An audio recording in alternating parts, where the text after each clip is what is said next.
നിന്റെ വലതുവശത്തുണ്ട്.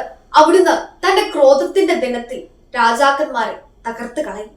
സങ്കീർത്തനങ്ങൾ 110:5.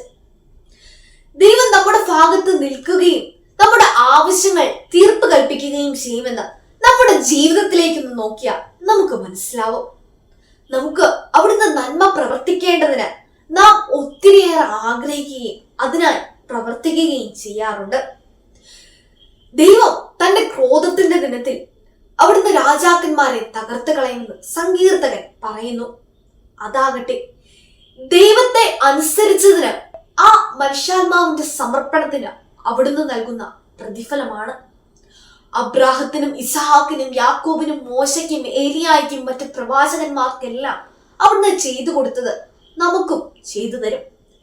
എന്നാൽ പൗലോസ്ലീഹ ഇങ്ങനെ പറയുന്നു: നമ്മുടെ യുദ്ധം മാംസത്തോടോ രക്തത്തോടോ അല്ല, ആധിപത്യങ്ങളോടും അധികാരങ്ങളോടും ഇരുളടഞ്ഞ ഈ ലോകത്തിലെ ആദർശങ്ങളോടാണ്. അതുകൊണ്ട് മനുഷ്യൻ മനുഷ്യനോട് യുദ്ധം ചെയ്യുന്നില്ല. പകരം ദൈവത്തെ അനുസരിക്കുന്നതിന് വിരുദ്ധമായി നിൽക്കുന്ന തിന്മയുടെ എല്ലാ പ്രവൃത്തികളെയും അതിജീവിച്ച് ദൈവത്തിലൂന്നിയ വിജയം വരിക്കുന്നതിലാണ് നമ്മുടെ എല്ലാ സമർപ്പണവും.